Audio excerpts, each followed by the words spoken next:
Hello, all you positive heads out there. It's so good to be back with all you beautiful reflections of the one source consciousness that creates and animates all things. If you're new to this podcast, of course, we're super happy to have you here. And if you've been listening and enjoying for a while, I would be super grateful if you would please take a moment to give us a review on Apple Podcasts.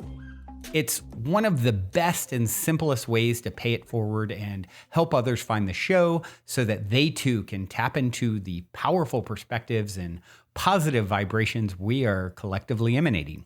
The other unique and magical way to share this show is by sending any friends you think would benefit from listening to this podcast our Game with the Universe link at positivehead.com/game. Also listed in the show notes, which will serve them up a quote-unquote random episode when they click it. Just instruct them before clicking the link to close their eyes for a moment and sincerely ask the universe to cue up the episode that contains the insight and perspectives that they most need to hear at this point in their life journey, and then click to listen to whatever episode is synchronistically served up to them. I have heard time and time again from people about the incredible results they received playing the game. So just tell your friends magical results are guaranteed or their karma back.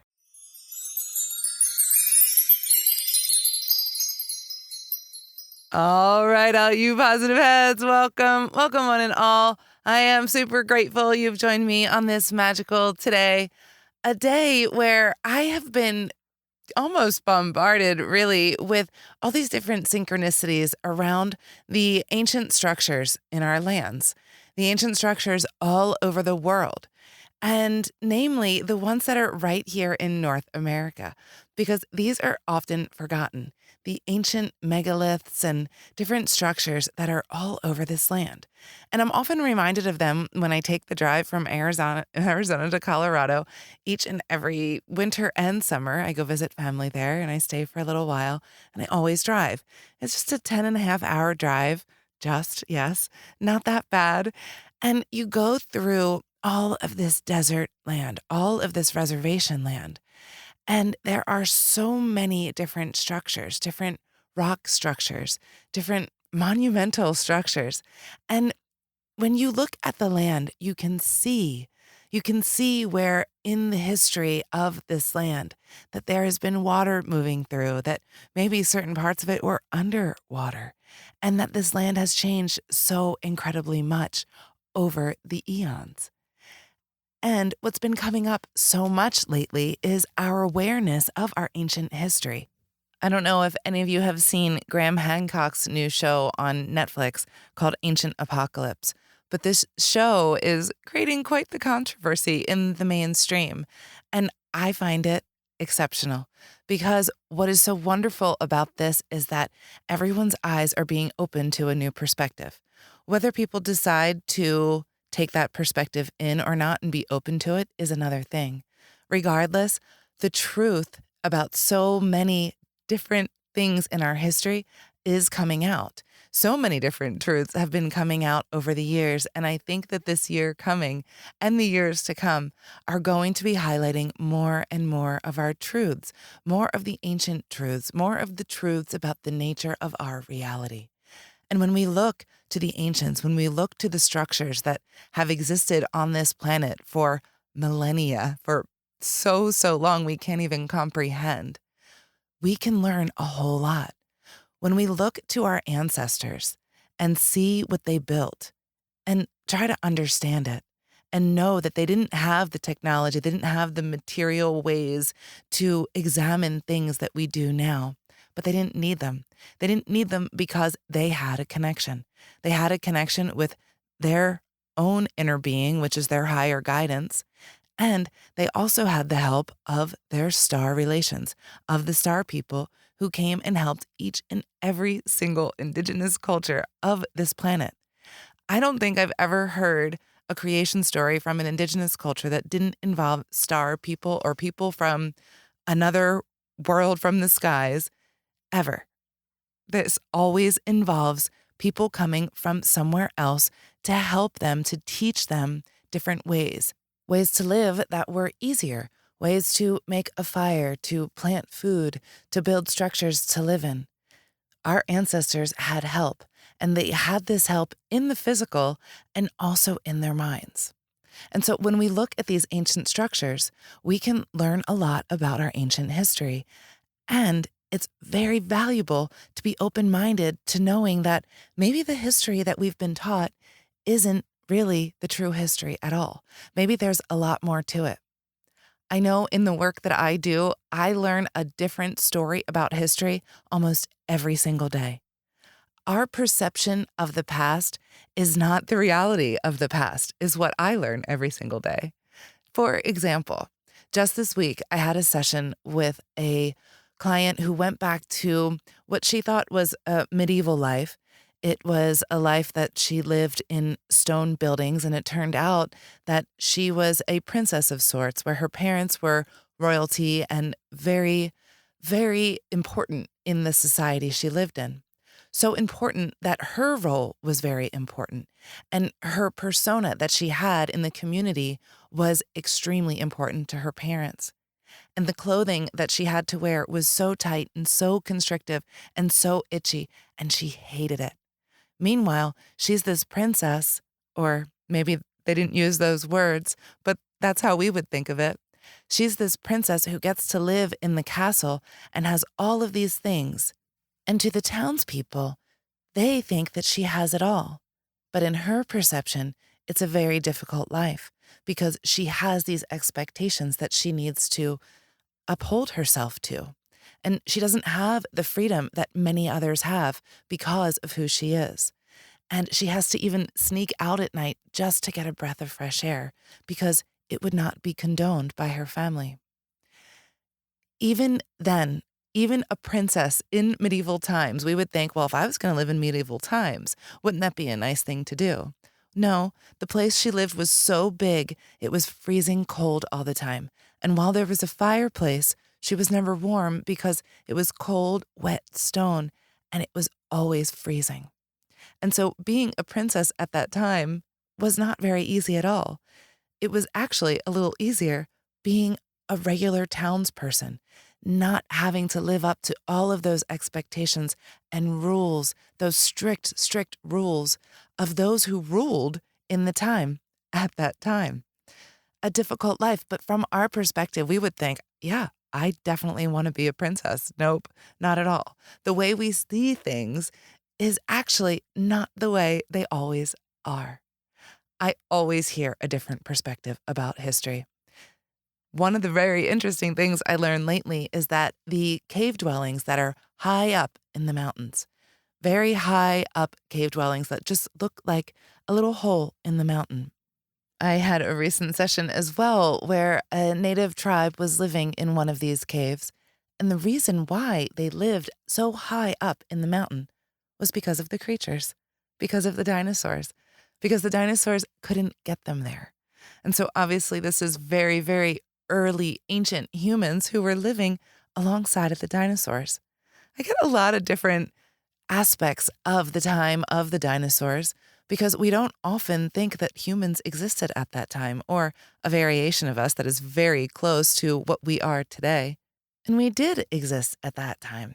And the reason why the dinosaurs had to go was because humans couldn't evolve because they were constantly being concerned about their survival.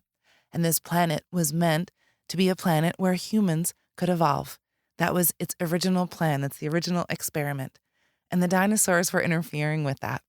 And so there was a plan that was made to have the dinosaurs go. The humans were in the caves, and so many of them could survive the cataclysm that took out the dinosaurs.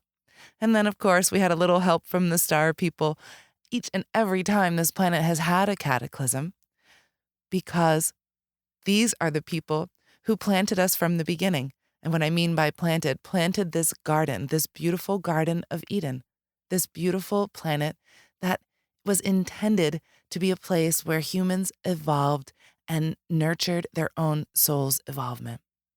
It's a beautiful plan. It's a beautiful experiment. It was designed exquisitely well when you think about all of the inner workings, the blueprint that is contained in all of the archetypes that we exist in, that we live in, that we experience each and every single day. This was in place from the beginning for us to learn, to grow, and to evolve. And we've experienced so many different iterations since the beginning. And they've tried different experiments along the way. And each and every time, each generation, each era, we learn and we make improvements, or what we think are improvements. As humans, we, at this stage in our game, in our evolvement, we think we've hit the end mark. We think we've got it all. We understand it all. We've hit our evolutionary point in our humanness. And it's just not true. If you've ever read the book by Daniel Quinn called Ishmael, he talks about this concept of what if the jellyfish thought this at its evolution, at its evolutionary stage? What if it thought this is the end all be all?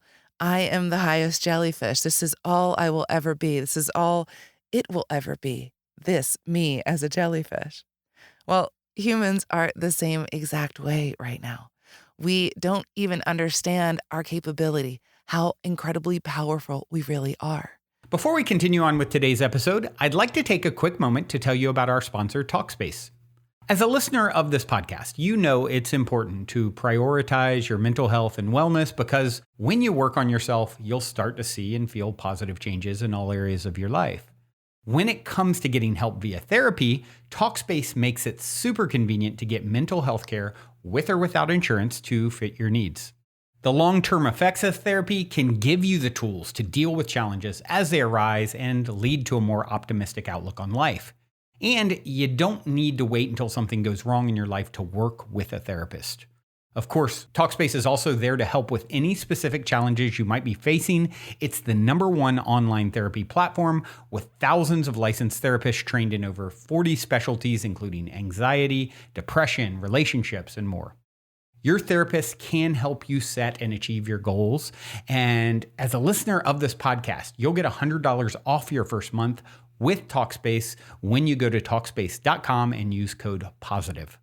So to match with a licensed therapist today, go to Talkspace.com and use the code POSITIVE to get $100 off of your first month. I would also like to take a minute to tell you about the exclusive Dream Builder live virtual event from January 27th to 29th. If all it took was 3 short days to turn your life around, would you feel and have the courage to do so?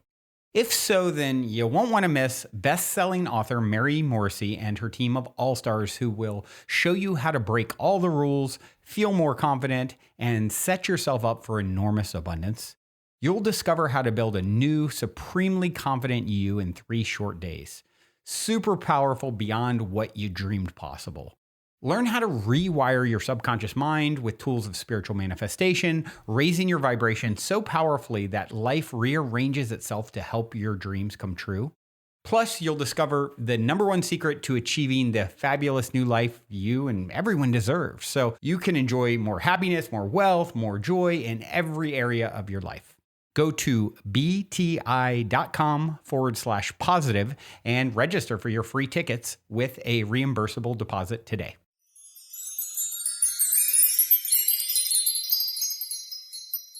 And it's not our fault. This has been hidden from us for centuries and centuries.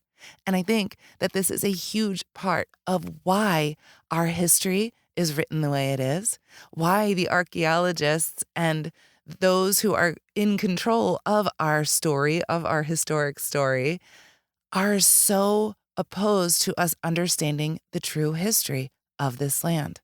Because when we do understand the true history of this land, we understand that we are a huge part of an entire system, of a galactic system. And we have had help from this galactic system since the beginning. And when we understand that we're not just alone on this little planet, in our own little bubble, experiencing what we are right now in our own little material worlds, but really, we are these tiny little beings in this grander, huge continuum of the universe that we are connected to, that we've always been connected to. And with that connection comes our own internal power. When we know that we have this internal connection to all of these other aspects, higher dimensional aspects of ourself, to our family out there, then there is nothing more powerful than that. And no one can take that power away from us. And so maybe this is why all of the history in our land has been subdued and kept secret for so long.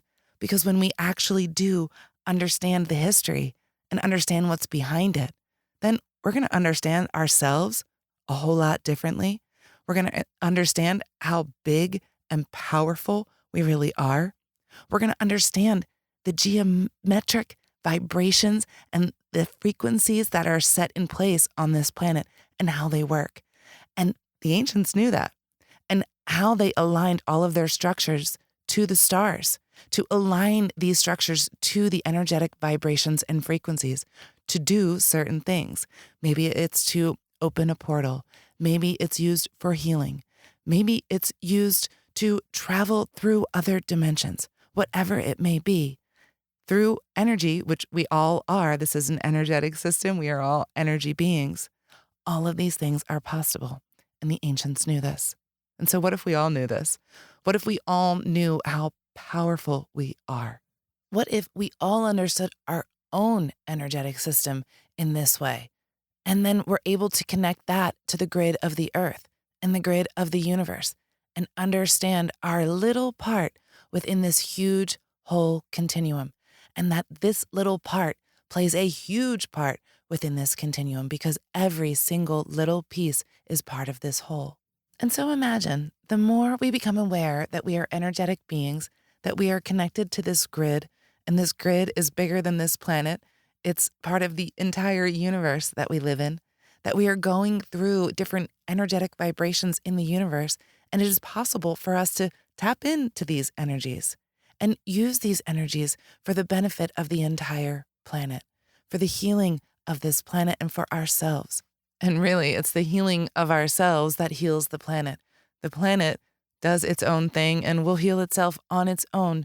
It's actually just waiting for us to catch up.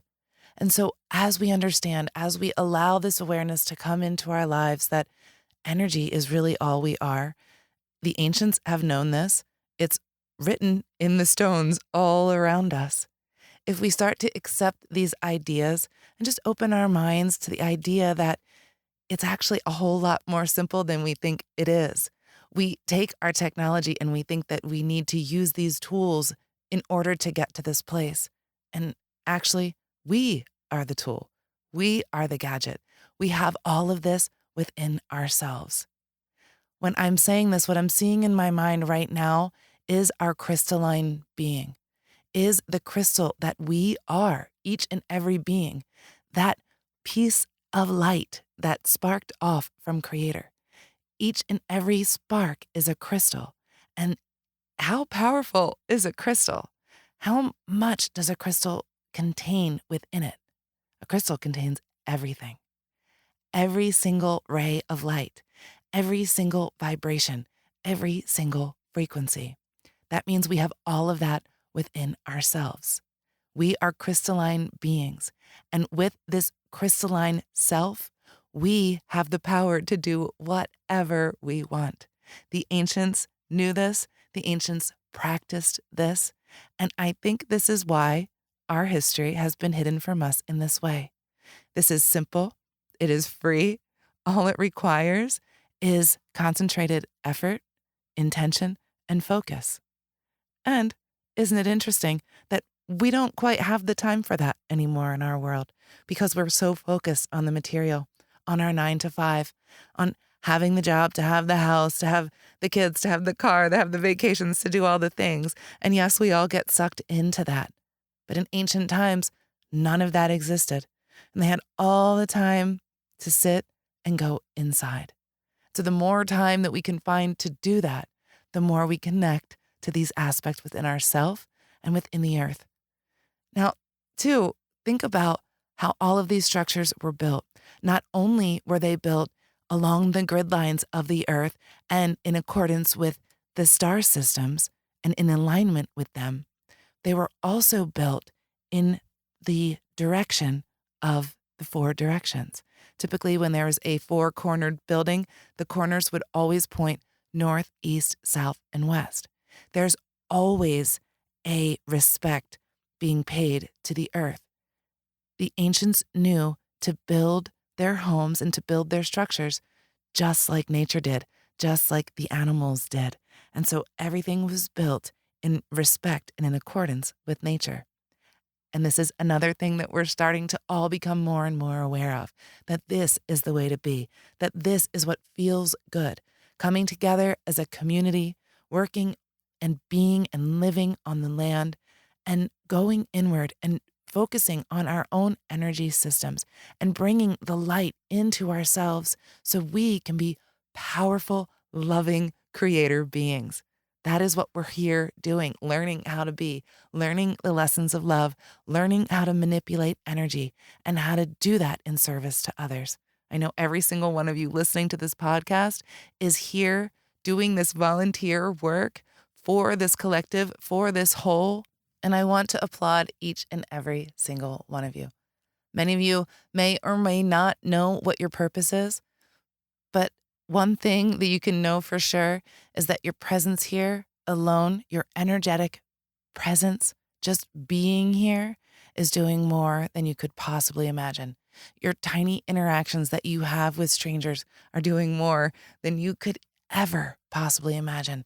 Just your energetic sprinkle that you're leaving wherever you go is doing something for this whole. And I want to thank you all so much for your service to the whole, because without all of you, without all of us, we'd be living in a different reality. Or should I say, creating a different reality, because that's what each and every one of us is doing every single day, creating our own reality. Whether we realize it or not, our thoughts, our focus, are creating what we see in our external world. And isn't it so incredibly beautiful to know that that is our power, that we have that much power inside of us? And I think that'll do it for me today, everyone. I'm going to leave you with this song by Dea Dova called Valley of the Ancients, Mo's remix. Until next time, I love you all.